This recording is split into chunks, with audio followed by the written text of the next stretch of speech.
Hey there, everybody. Got a couple of knives to look at today. These are both Glock field knives. They've been around forever, since 1978, I believe. I guess the story behind them is Gaston Glock. He was making curtain rods and other things out of this polymer that the handles are. And I guess the story goes he ended up submitting a knife. This is actually a bayonet. We'll get to that later. But he developed the Glock knife and he submitted it, and I guess to the Austrian army, and I guess they accepted it and used it as their military bayonet and knife for years. And then in 1982, he submitted the Glock, the gun. It was the Glock 17, I believe, was the one he submitted. And they accepted it, and he started making the first, I believe they were the first polymer guns for the military. And it all began with Glock 17. But these knives were made in 1978. Well, not these exact ones here, but there was the field knife FM 78, which was Feldmeister or something like that, Austrian, which I guess means field knife. And then in 1981, he made the version with the saw back, and that's what these two are. It says right on there, dark earth with saw. That one says black with saw. But I guess that's basically the story behind these knives. They've been around forever, and I don't know, I never picked one up just because they're meant more for combat, not so much bushcraft. But it turns out that these are from destruction test videos I've watched. They can hold their own against any bushcraft knife, is what I'm trying to say. So that interested me. So I decided to look into it. I'm probably the last guy on earth who doesn't have one, but I guess it's not full tang. The tang only goes to about here. And it has a hole in it and a little divot, I guess, and then that's the polymer goes into that and holds it securely in place. And then there's a metal tube that goes to like there, and it has this butt cap on it that's just plastic. And I guess from what I've seen from videos, it looks like it's a real pain to take that cap out, but it comes out. And then that was so you could hook it on the barrel of the Steyr AUG, Steyr AUG, I think is what it was. The Austrian, basically like an Austrian AK. But this was the bayonet for that gun. I think it's the only gun it fits on. I don't know if it fits on any other firearms, but you can wear it on your side, obviously. So I put a little piece of paracord there so I can hang it up when I'm not using it. Oh, and I put these number 15 O-rings, plumber's O-rings on the handle. And I do that to my K-bars fighting knives, and it's great. But it's a little loose on this very bottom one here. It's snugger because the grip kind of swells. But this is the smallest ring here, so it's a little bit... But it's fine. I mean, it works. And that's what it looks like without the rings on it. Either way is fine. But when I saw some destruction tests of this knife, the thing is practically indestructible. I mean, it takes some serious work to destroy it. So I was like, man, I got to get myself some of them. So I got both of these off of eBay. I think the store was called Nimrod's Wares. He's the seller on eBay. But you can look at this and slow the camera down if you want to read it.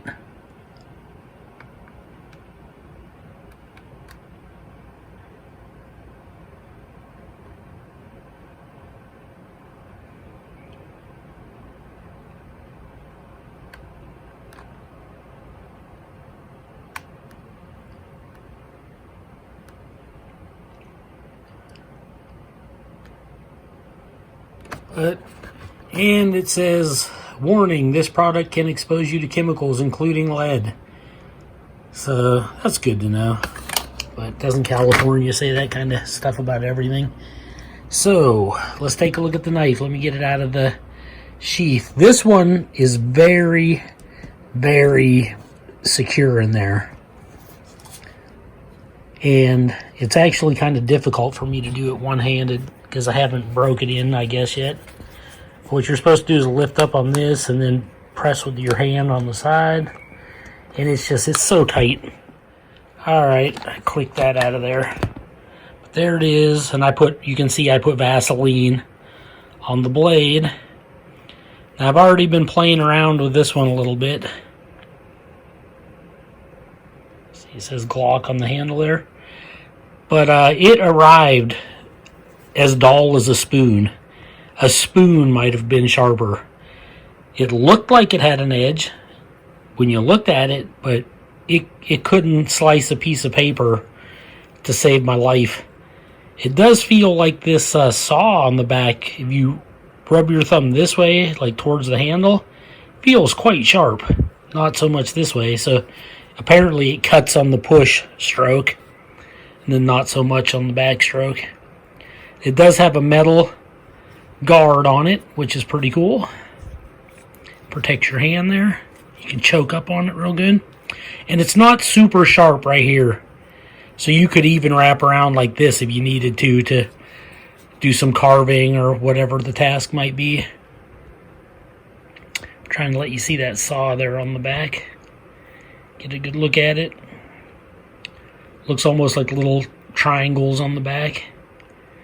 And this is the one, they started making them like this in 81, I guess. So it became known as the field knife FM81. Feldmesser 81 or something like that.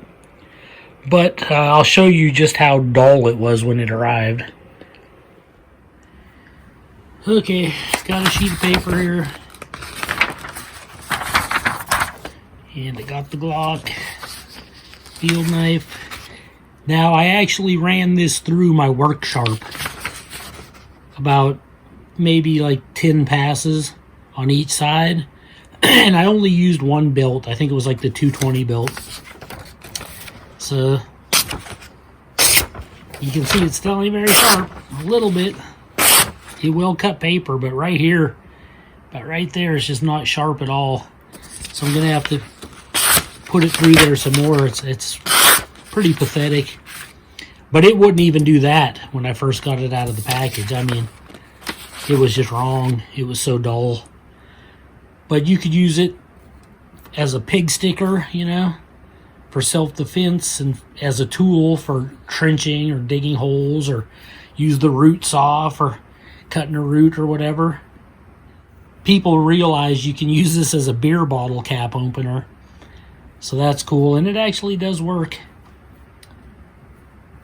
And let's see, what does it say there? Okay, this side of the blade, it doesn't say anything on it. This side here, let me see. It says made in Austria, Glock 81, because this is the field knife 81.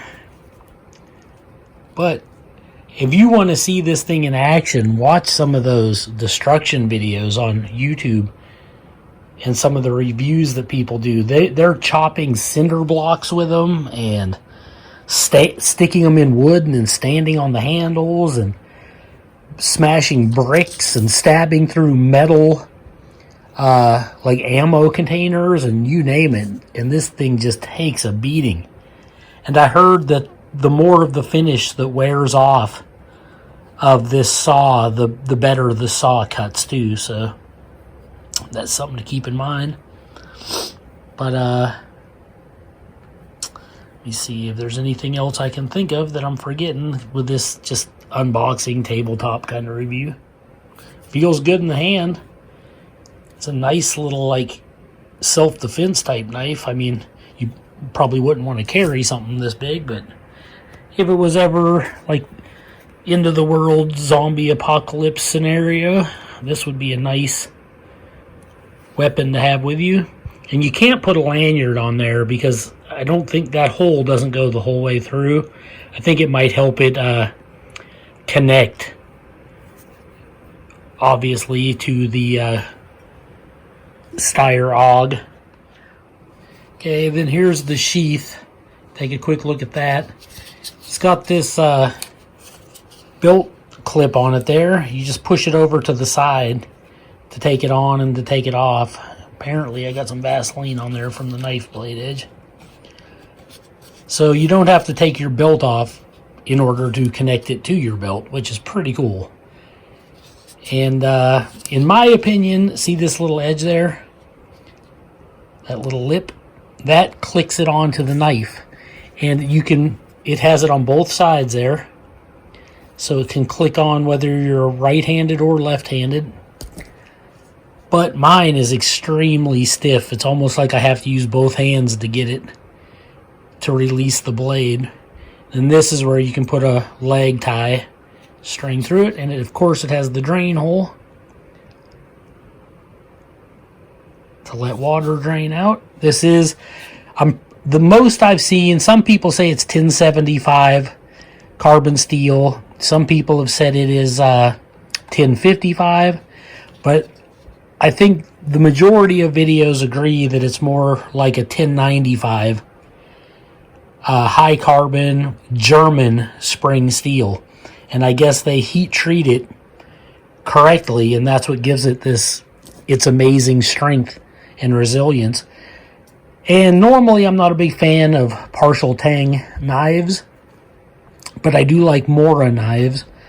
They seem like they're pretty tough. And then from the destruction videos I've seen of this thing is like, it's almost indestructible. So this one will definitely get a pass in my book. But that's all I have for this black field knife. It says field knife black with saw, Glock 81. Hope you enjoyed this video. This is Joe Doomsday signing out.